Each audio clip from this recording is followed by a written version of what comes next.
नमस्कार दोस्तों, हमारी आज की कहानी है ननद घर में रहेगी तो मैं छोड़कर चली जाऊंगी।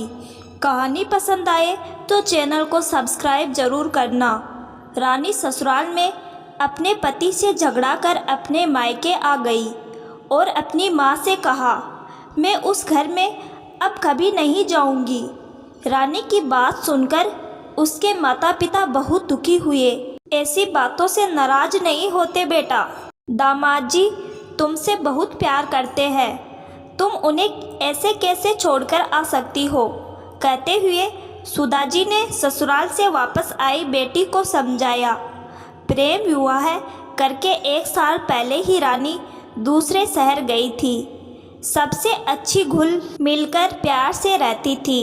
अपने पति से बहुत ही प्यार करने वाली रानी जब उसकी ननद अपने बेटे को साथ लेकर डिवोर्स लेकर वापस आ गई, उसके बाद में काफ़ी बुझी बुझी सी रहने लगी।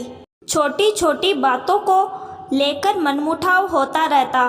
काफ़ी बहस के बाद रानी के पति सतीश ने भी गुस्से में कह दिया, देखो रानी, मेरी बहन सिर्फ मेरे पापा मम्मी की नहीं, मेरी भी जिम्मेदारी है और इस जिम्मेदारी को प्यार से संभालना है।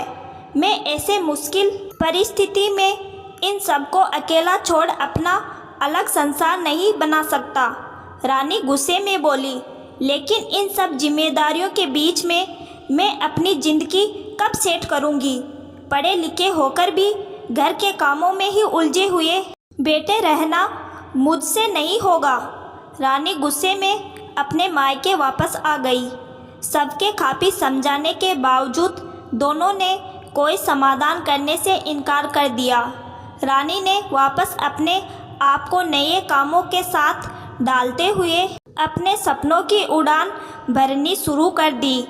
घर में भाई मम्मी पापा सबका बहुत सपोर्ट था। समय अपने पंख लिए उड़ता रहा और भाई की शादी के बाद भाभी के साथ भी सहेली की तरह आनंदित माहौल में परिवार झूम उठा। एक दिन ऑफिस से आकर अपने बेडरूम में जा रही रानी ने बाजू के रूम में भैया और भाभी के बीच में हो रही बहस सुनाई दी। रानी वही दरवाजे के पास रुककर सुनने लगी। रानी की भाभी बोली, ये क्या हो रहा है, हमारी कोई प्राइवेसी है कि नहीं। मुझे हर काम में आपके साथ जाना होता है, पर सब दीदी को साथ भेज देते हैं कबाब में हड्डी बनने। मुझे अच्छा नहीं लगता। अपने ससुराल तो जाती नहीं और यहाँ हमारी ज़िंदगी में दखल देती रहती है।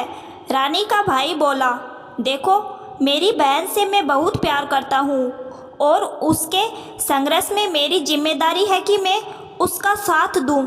यह सुनकर रानी अपने रूम में जाकर अपने मन को टटोलती हुई घंटों रोती रही। रानी को अपनी गलती का पछतावा हो रहा था। उसे सतीश की बहुत याद आ रही थी। उसने सतीश को फ़ोन लगाया। फ़ोन बजते ही तुरंत सतीश कॉल उठाकर बोला, हाँ रानी बोलो।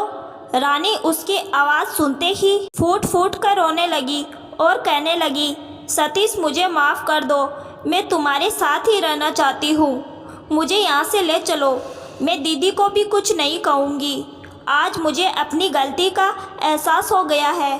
क्या मैं तुम्हारे घर आ सकती हूँ? सतीश खुश होकर हंसते हुए बोला, मेरा घर तुम्हारा घर नहीं है क्या? तुम जब चाहो आ सकती हो। बताओ कब लेने आऊँ? कहो तो अभी आ जाऊँ।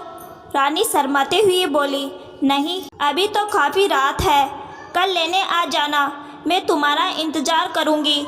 सुबह जब रानी उठी तो उसने आंगन में सतीश की आवाज़ सुनी, जो उसके मम्मी पापा के साथ बैठा बातें कर रहा था।